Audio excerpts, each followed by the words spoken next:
18 সালের নির্বাচনে দল কিন্তু আমাকে মনোনয়ন দিয়েছিলেন।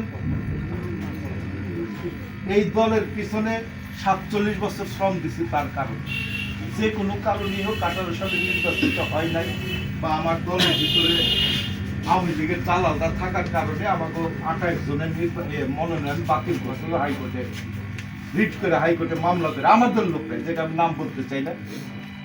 তারপরে এই 6 বছর আমি কিন্তু আপনাদের এলাকা ছাড়ি নাই। আমি কিন্তু কেন্দ্রের কোন স্থায়ী কমিটির সদস্য, কারো কাছে কেন্দ্রের নেতা, কারো কাছে তদবিরও যাই না। আমি কোথায় আসি? আপনার মতো লোকের কাছে আসি, আপনার সন্তানের কাছে আসি, যারা মিছিল করে, মিটিং করে, তাদেরকে নিয়ে, আপনার সন্তানদেরকে নিয়ে এই মানিকগঞ্জের রাজপথে আন্দোলন সংগ্রাম করে আজকে আমি বিএনপির জিন্না হিসাবে পরিচিত হয়েছি।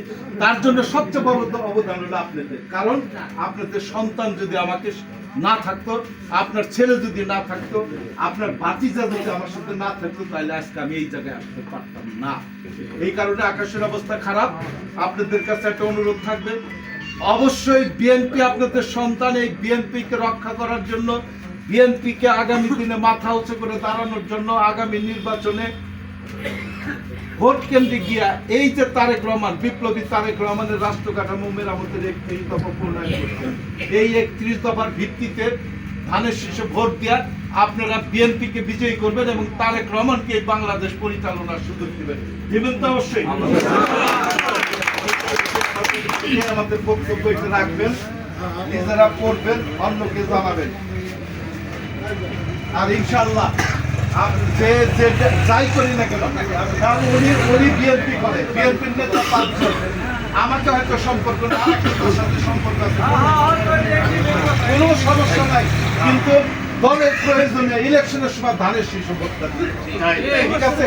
আর এই জন্য সবাই আমরা ঐক্যবদ্ধভাবে নির্বাচন, আর আপনাদের দোয়া ইনশাল্লাহ গত 18 তারিখে আজকে হলো গত 18 তারিখে ভারপ্রাপ্ত চেয়ারম্যান সাহেব রাত 9টায় আমাকে ফোন করে আপনাদের সাথে কাজ করার জন্য অলরেডি নির্দেশ আমাকে দিয়ে দিছে। আমি সেই নির্দেশে আমাকে বলছে জনসভা করার দরকার নাই, এই আপনার মতো ঘুরে ঘুরে ঘরে ঘরে যাইতে বলছে। এই জন্য আমি চেষ্টা করতেছি আপনাদের ঘরে ঘরে যাইয়া ধানের শীষের জন্য ভোট চাইতে। আর একটা জিনিস মাথায় রাখবেন, ইতিমধ্যে ধর্মের লেবাসে এক রাজনৈতিক দলের কিছু নেতারা মাথায় ঘুমটা দিয়া, হাতে তসবি নিয়ে ঘরে ঘরে যায় কইতেছি কি দাড়ি পাল্লায় ভোট দিলে নাকি বেচতে যাওয়া দেবে। এই জাতীয় আপনি অনুরোধ করতে চাইলে বাইন দেখ, খুঁটার সাথে বাইন দেখ, ওই বেটা দাড়ি পাল্লায় ভোট দিলে কে বেচতে যাওয়া যায় নাকি?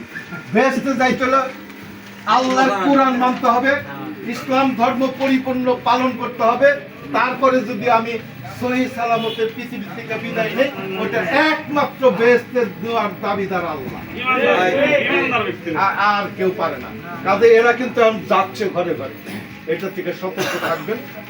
বিএনপিকে রক্ষা করার জন্য যা যা করার দরকার ঐক্যবদ্ধভাবে আগামীতে আপনারা ধানের শীষে ভোট দিবেন। আসসালামু আলাইকুম। আকাশের অবস্থা খারাপ।